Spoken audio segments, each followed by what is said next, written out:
Hi guys, welcome to our channel.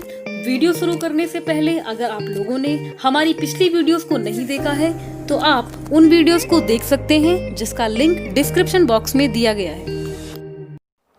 Hello guys, तो क्या हाल है आपके। शिक्षा जिसमें सबसे ज़्यादा ताकत होती है, जिससे पूरी दुनिया को बदला जा सकता है। शिक्षा की जड़ें कड़वी तो होती है पर उसके फल मीठे होते हैं। जैसा कि आप सबको पता चल ही गया होगा कि केंद्रीय मंत्रिमंडल ने 29 जुलाई को नई शिक्षा नीति को मंजूरी दे दी है। यह नीति इसलिए खास है क्योंकि 21वीं सदी की यह पहली नीति है और 34 साल पुरानी शिक्षा नीति की जगह लेगी। इस नीति का उद्देश्य 21वीं सदी की जरूरतों के अनुकूल स्कूल और कॉलेज की शिक्षा को अधिक लचीला बनाते हुए भारत को एक ज्ञान आधारित जीवंत समाज और ज्ञान की वैश्विक महाशक्ति में बदलना है।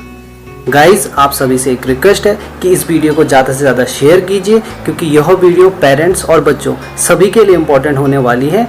और अब तक चैनल को सब्सक्राइब नहीं किया है तो जल्दी से सब्सक्राइब का बटन दबा दीजिए। तो चलिए जानते हैं नई शिक्षा नीति की कुछ महत्वपूर्ण बातें।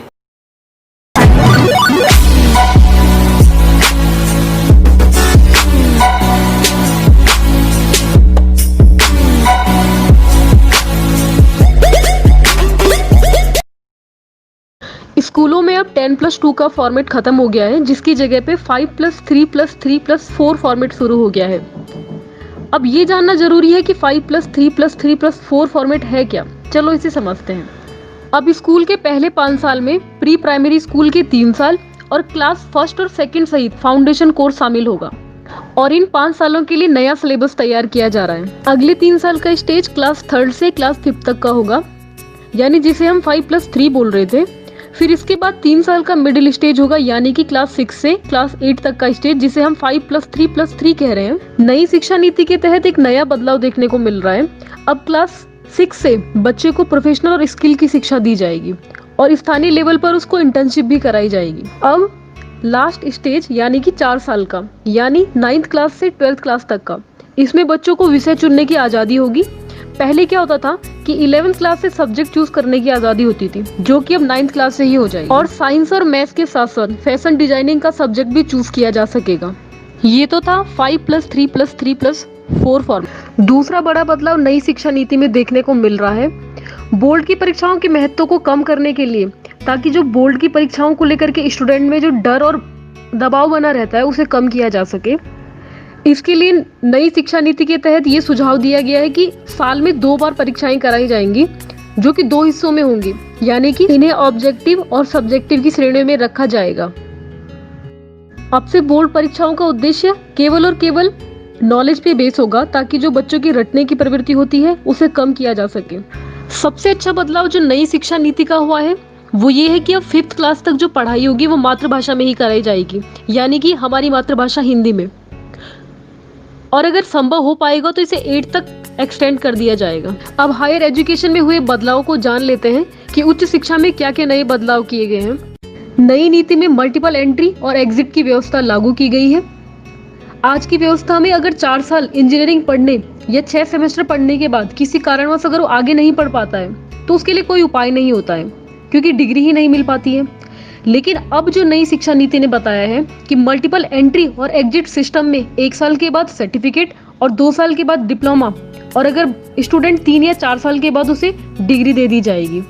स्टूडेंट को तीसरे या चौथे साल में उसे डिग्री दे दी जाएगी, जो कि छात्रों के हित में एक बहुत बड़ा निर्णय लिया गया है। अब यहाँ पर एक चीज समझने वाली है कि जो 3 साल की डिग्री है वो सिर्फ उन्हीं छात्रों को दी जाएगी जो हायर एजुकेशन नहीं लेना चाहते हैं या जो शोध में नहीं जाना चाहते हैं।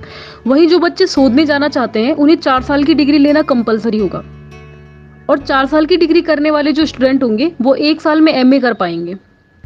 नई शिक्षा नीति के तहत कोई छात्र अगर इंजीनियरिंग कोर्स में 2 साल में ही इंजीनियरिंग को छोड़ देता है तो उसे डिप्लोमा दे दिया जाएगा। इससे जो इंजीनियरिंग छात्र होंगे उनको बहुत बड़ी राहत मिलने वाली है, और उनके लिए 5 साल का कंबाइंड ग्रेजुएट मास्टर कोर्स लाया जाएगा, यानी कि graduation as well as master course लाया जाएगा कंबाइंड। एमफिल को खत्म किया जा रहा है और पोस्ट ग्रेजुएशन कोर्स के लिए 1 साल के बाद पढ़ाई छोड़ने का ऑप्शन दिया जा रहा है। बीएड करने वाले छात्रों के लिए नई शिक्षा नीति के तहत एक बहुत बड़ा बदलाव देखने को मिल रहा है। बीएड अब 4 साल का होगा, और जो 4 साल का जो बीएड की डिग्री होगी वो 2030 से शिक्षक बनने की मिनिमम क्वालिफिकेशन होगी। और इसके बाद 2030 से इसमें हर एक 10 साल में संशोधन किया जाएगा। जैसे कि हमने आपको पहले भी बताया था कि देश की नई शिक्षा नीति के तहत अब छात्रों को एमफिल नहीं करना पड़ेगा। एमफिल का कोर्स नई शिक्षा नीति में सीधे सीधे निरस्त कर दिया गया है। नई शिक्षा नीति लागू होने के बाद अब जो छात्र ग्रेजुएशन और पोस्ट ग्रेजुएशन करते थे उसके बाद सीधे डायरेक्टली पीएचडी कर पाएंगे। 4 साल का ग्रेजुएशन डिग्री प्रोग्राम, फिर एमए और उसके बाद फिर से जो एमफिल होता था उसकी जगह सीधे पीएचडी कर सकते हैं। ये भी एक बहुत बड़ा बदलाव माना जा रहा है। इस नीति के तहत 2030 तक हर जिले में या फिर उसके आसपास एक उच्च शिक्षण संस्थान बनाया जाएगा।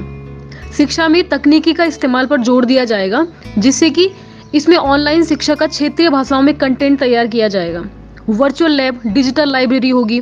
स्कूलों, शिक्षकों और छात्रों को डिजिटल संसाधनों से लैस कराने की योजना शामिल है। स्कूल एजुकेशन, हायर एजुकेशन, इसके साथ साथ agriculture education, law education, medical education, technology education, business education, ये सभी शिक्षा नीति के दायरे में होंगे। कला, संगीत, खेल, योग, ये सारे के सारे सब्जेक्ट की तरह पाठ्यक्रम में शामिल होंगे। और सबसे खास बात, एमएचआरडी मिनिस्ट्री का नाम बदल करके अब शिक्षा मंत्रालय कर दिया गया है। स्टूडेंट्स को स्कूल के सभी स्तरों पर और हायर एजुकेशन में भी संस्कृत को एक विषय के रूप में चुनने का अवसर दिया जाएगा।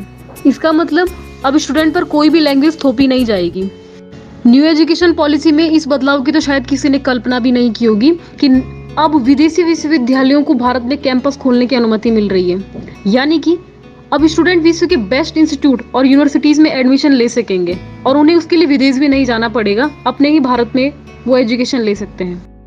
न्यू एजुकेशन पॉलिसी के तहत हुए सभी बदलावों की चर्चा हमने आपसे की है। उम्मीद है आपको ये जानकारी अच्छी लगी होगी। तो प्लीज लाइक, सब्सक्राइब और कमेंट करना ना भूलें। और कमेंट में हमें सजेस्ट कीजिए कि आप अगली वीडियो किस टॉपिक पे चाहते हैं।